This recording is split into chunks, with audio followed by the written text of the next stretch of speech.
Clear the air with Kia. San Francisco driving is wild. Steep hills, tight streets, and traffic that's slower than the fog. But my Kia Hybrid loves it. All those hills help charge the battery. I went from the marina to Bernal Heights, detoured to Oakland, then drove the coast to Half Moon Bay. Still haven't filled up. Kia hybrids like the Niro and Sportage hybrid go further on a single tank. No chargers, no stress. And with regenerative braking tech that turns stop and go into smart efficiency, you'll drive more and fill up less. Find your balance at kia.com. Kia, movement that inspires.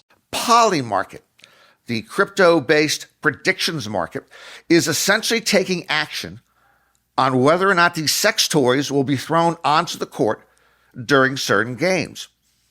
Yes, you heard me right. Polymarket has launched a new betting market on dildo tossing. There are so many wrongs here, piled into a single dildo, which coincidentally is penis-shaped, just like Clay Travis's head. I don't even have the emotional energy to deal with all of it right now. Norman Chad.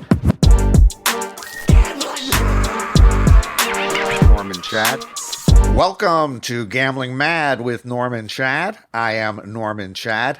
Coming up on the program today, Donald Trump is the new sheriff of D.C. Dildos are the new scourge of the sports betting scene. And Atlantic City is the old and new smoking capital of the world. Gambling Mad, as always, brought to you by Fritos, picked fresh off of Central California trees every morning, delivered directly to your local retailer every afternoon. And by the refreshing taste of Fresca. Fritos and Fresca. It's a meal. Donald Trump's having a big month, and I mean a bigly month. Let's just take a look at what he's been doing. He fired the old statistics person and hired a new statistics person to give him better statistics from the Bureau of Labor Statistics. He is trying to extort a $1 billion settlement from UCLA after freezing $584 million in government funding from the university. This is very similar to how he pays for his porn star sex. He announced a $200 million project to convert the White House Rose Garden into the Rose Patio, which may or may not include slot machines. He announced more tariffs that he may or may not impose on nations he may or may not know. He killed public broadcasting, and he transferred Ghislaine Maxwell to a minimum security prison that resembles Melrose Place.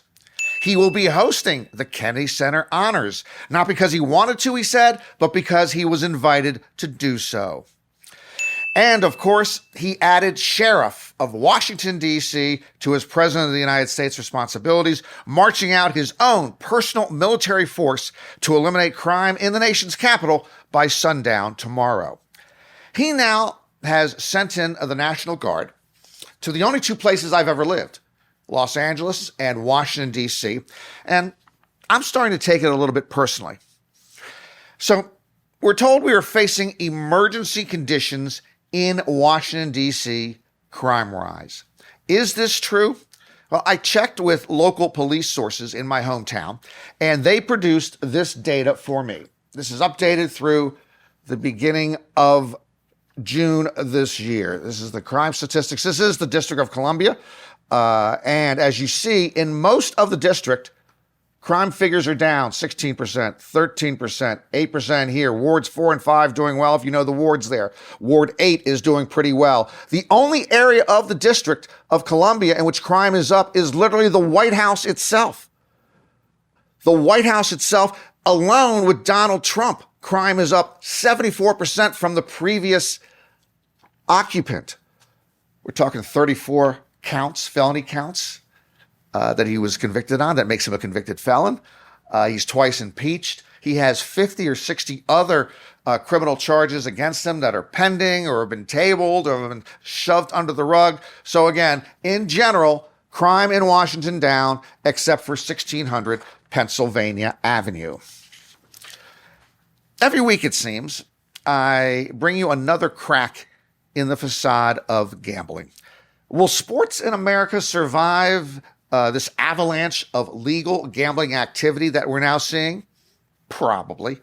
Will there be a tipping point of some sort? Maybe. Well, today we're going to talk about prop bets, in particular player-specific prop bets. These are bets on what an individual player may do during a game. They are called micro bets. The information I'm going to bring you in this report comes largely from an article from the fabulous David Purdom on ESPN.com. The Ohio Casino Control Commission is considering disallowing certain player-specific bets. This is likely in response to MLB's sports betting investigation involving two Cleveland Guardians pitchers, Luis Ortiz and Emmanuel Clase. Both players were put on non-disciplinary paid leave last month as part of MLB's gambling probe. There had been some unusual betting activity, for instance, on the first pitch by Ortiz in several innings of two games in the month of June. So I think the Ohio Commission has the right idea taking a closer look at this. It's bad enough that already you can bet on different NBA player totals during a game, how many rebounds he's going to have, how many turnovers he's going to have. You can bet on a pitcher's total strikeouts during a game. And, we've even seen an NBA player suspended, Jonte Porter, because of his questionable activity in regard to those type of prop bets.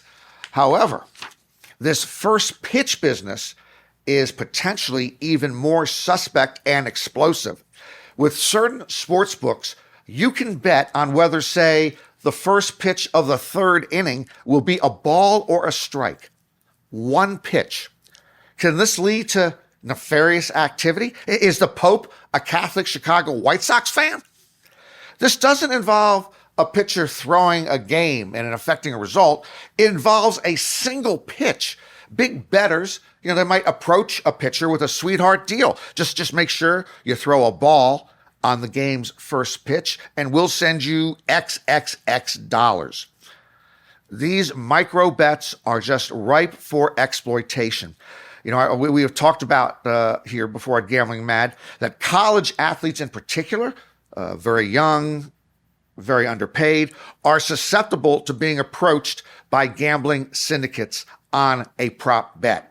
Hey, if someone came up to me a day before the show and said all I had to do was use the word photosynthesis in the first 90 seconds of Gambling Mad to earn $100,000, how fast do you think I'd be practicing saying photosynthesis in front of my mirror?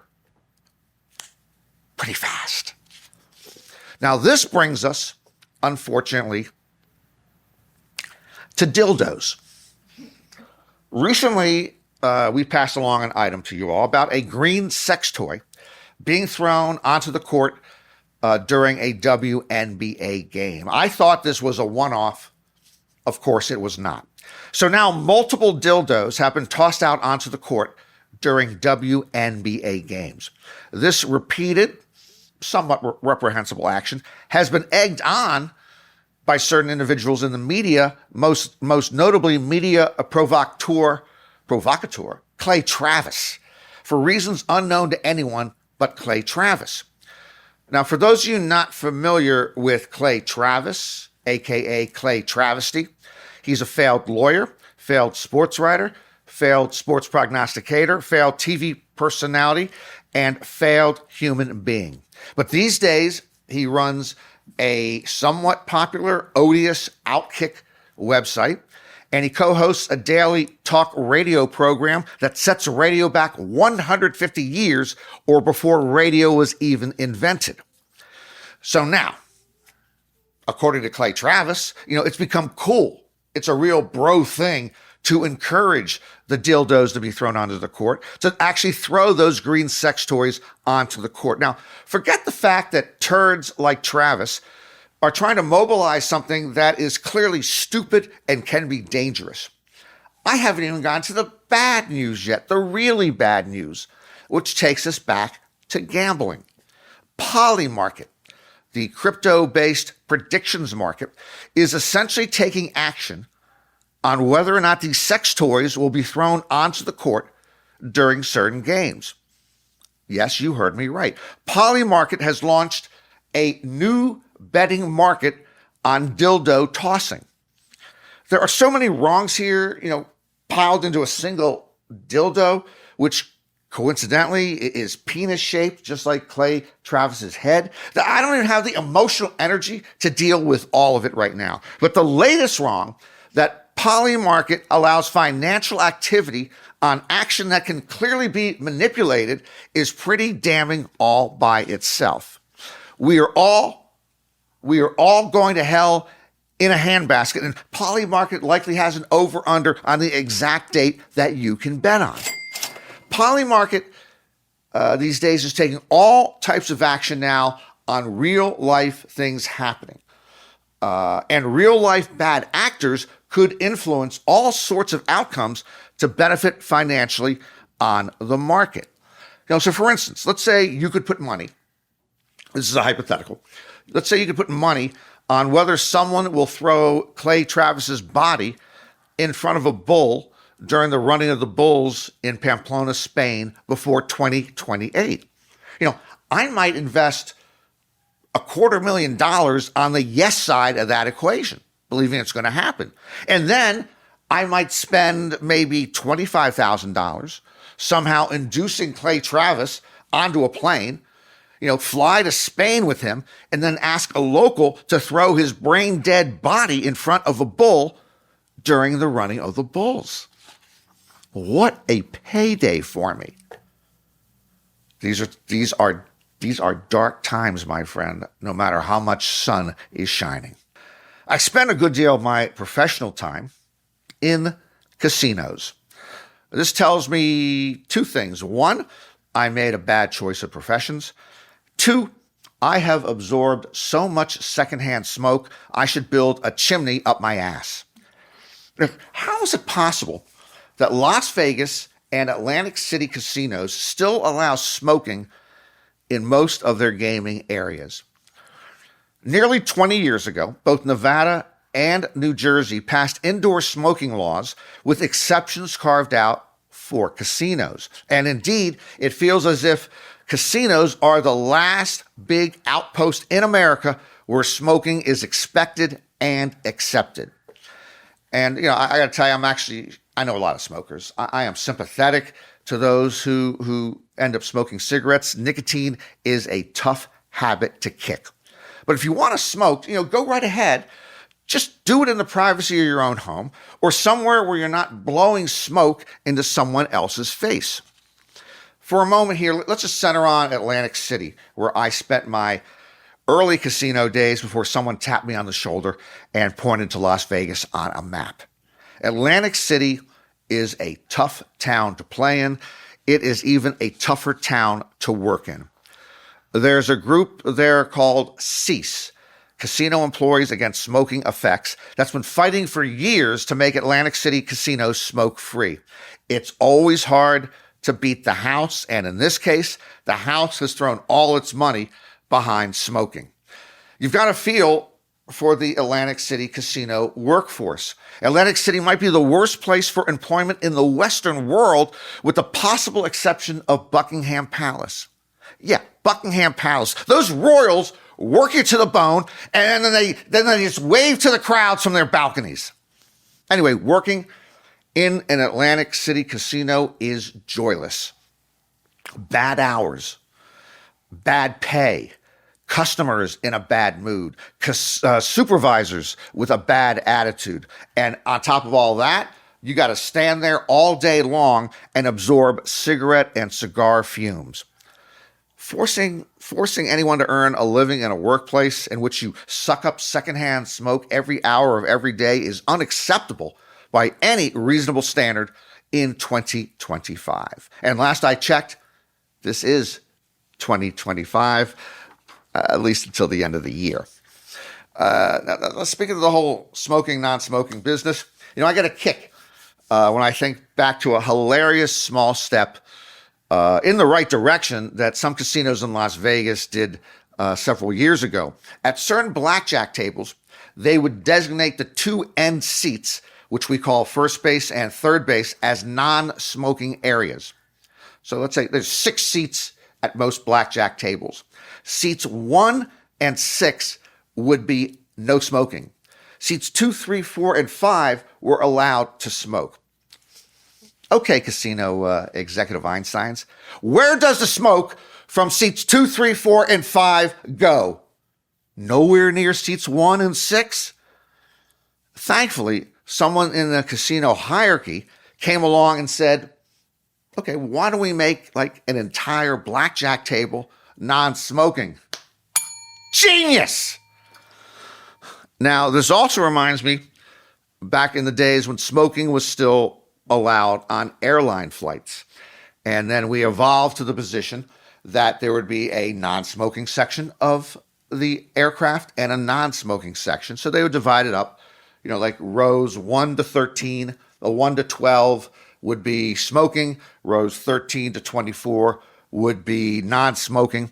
Now, if you're in row 13 or 14, I'm not sure you were getting the best non-smoking experience. Your safest bet, frankly, was to spend the entire flight in the bathroom in the rear of the aircraft. But then if you did that, you'd miss, food and beverage service. But we are evolving. Smoke-free is coming to just about everywhere sooner or later, including casinos. A lot of my adolescence was defined by dog shows. A lot of my adult life is defined by poker tournaments. Have these two facts fouled me up? They surely have.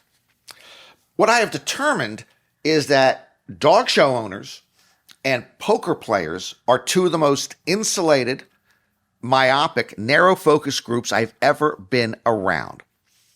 Let's start with the dog shows. I went to about 100 of them when I was growing up. My father decided to show our Siberian Husky, named Tuffy the Snow Prince, at these various dog shows. Now, the dog show subgroup is easy to describe in one quick word: odd. And I'm going to save some of my breath and simply direct all of you to the 2000 film, the 2000 mockumentary, Best in Show, written by Christopher Guest and Eugene Levy. Just a brilliant, funny depiction of dog owner mentality, of dog owners who go to dog shows. My strongest memories, I was just a kid, of the dog shows were hearing a voice over the public address system that announced, "Clean up man to ring 4, clean up man to ring 4. Pooping in the ring is like a horse throwing his jockey. Race is over. There's no coming back from defecating during a dog show. And that always made for a very long ride home. And it always was a long ride home because it wasn't like dog shows were being held 10 minutes from your house every weekend. We had to go pretty far to go join some of the most pretty and usual people you're ever going to find weekend after weekend. The key thing to remember here is that to a dog owner, prepping for a dog show or being at the dog show, that's all that matters in the world at that moment. Everything else is trivial. And this is precisely what the dog owners who frequent dog shows have in common with poker players who frequent poker tournament series. The World Series of Poker every summer in Las Vegas is the most extreme example of this. For 6 or 7 weeks, poker players only care about poker results. They're like rats in a maze seeking the best hands and the best results. And, remember, casinos in general, they're famous for having no windows anywhere. There's no clocks anywhere. Players at the World Series of Poker are virtually shut out from the real world. Russian troops could invade Chicago in early June, and poker players at the World Series of Poker would not be aware of this until mid-July when they finally step outside. It is a singular pursuit of poker, and their minds process nothing else. One of the players I loved, one of the players I knew best, the late, great Miami John Cernuto. Several years back, he had a serious health program, serious health problem that took him out of the card room for a year or two. And then when he finally returned to poker, I'll always remember seeing him at the World Series of Poker in the card room for the first time in more than a year. My eyes lit up as we approached each other. We hugged, and then I said, "Miami, how are you doing? And he responded, I just had pocket kings, and this kid with 9-7 offsuit cracked me and beat me in the hand. No, ma'am, I said, how are you feeling? He'd had serious heart condition, but that's how these poker players are wired. Talking and thinking and breathing and complaining about poker hands every moment of every day. On this subject, I will leave you with an old standard joke. What's the difference between a puppy and a poker player?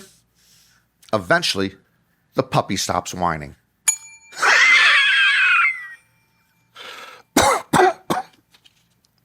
Bed Bath & Beyond declared bankruptcy 2 years ago and shuttered its 300 stores. It is now back under a brand new name. What was Bed Bath & Beyond will now be known as Bed Bath & Beyond Home. You heard me right. It used to be Bed Bath & Beyond. It now, going forward, will be Bed Bath & Beyond Home. This rebranding reminds me of Charles Manson back in the 1970s, trying to remarket himself as Charles Manson Gandhi. The first Bed Bath & Beyond Home just opened in Nashville, Tennessee. And I'm telling you, this name change, it's going to be a game changer. Previously, I never went to Bed Bath & Beyond because I thought the beds and baths and beyonds were for an office or maybe a construction site. But now, as Bed Bath & Beyond Home, it is abundantly clear to me that the beds and baths and beyonds are for home, and I have a home. I will be there with bells on when the first Bed Bath & Beyond Home opens up in the Los Angeles area. And I hope they have samples, like Costco. Before we wrap up, I am going to say this one time and one time only. Mobland, streaming on Paramount Plus, is spectacular TV. First, let me say I stopped watching television pretty much after The Sopranos concluded in 2007. That means for the last 18 years, I've been listening to talk radio, which has turned my mind to mush, which eventually ended my career and made me turn to nonprofit podcasting. Mobland is a British crime drama. Don't be turned off by the fact that it is British. It's not this Downton Abbey aristocratic period shit. It's a current day mob family fighting for its life. Is it violent? Sure, it's violent. But we live in America. So we've been preparing our whole lives for this, The writing is sublime. The stories are terrific. The acting is spot on if you can stand Pierce Brosnan chewing up the scenery here and there. Maybe you don't want to give Paramount Plus any of your money. I understand that. So either just subscribe to it for a month for $10 or so and then drop it, or even better, get a 1-week free trial and binge all 10 episodes of season 1. That's about an episode a day, with a couple of matinees thrown in. And the best thing about Mobland, it pairs perfectly with Fritos and Fresca. That will do it for another episode of Gambling Mad with Norman Chad. Hope to see you again next time. And remember, if you're going to roll the dice, make sure they are loaded. Have you noticed that road rage is in vogue again? When I drive to church Sunday mornings, the trip doesn't seem complete unless 2 other motorists have flipped me the bird. People are angry out there. Everyone is stressed or frustrated about something. Traffic has gotten worse. The roads themselves are badly in need of repair. If I accidentally cut someone off, they might tailgate me for the next 5 miles. I no longer look in the rearview mirror because I'm scared to see what's behind me. Well, I've got a solution to this madness that you all aren't going to like. The bus. Get out of your cars and get onto the bus. Yeah, the city bus. Get onto the bus. Take the bus. Ride the bus. Embrace the bus. Seize the bus. You shall know the bus, and the bus shall set you free. And if the commuter minions of wretched, huddled masses yearning to breathe free don't join me in boarding the bus, as Ralph Cramden is my witness, I will go gambling mad. Gambling Mad with Norman Chad is written by Norman Chad and ghost-written by Norman Chad. Executive producers are John Scheinberg and Rick Barrio-Dill. Produced by Norman Chad and Rick Barrio-Dill. Our associate producers are Bree Coury and Asher Friedberg, and edited by Asher Friedberg with studio facilities at 360 Pod Studios, Beverly Hills.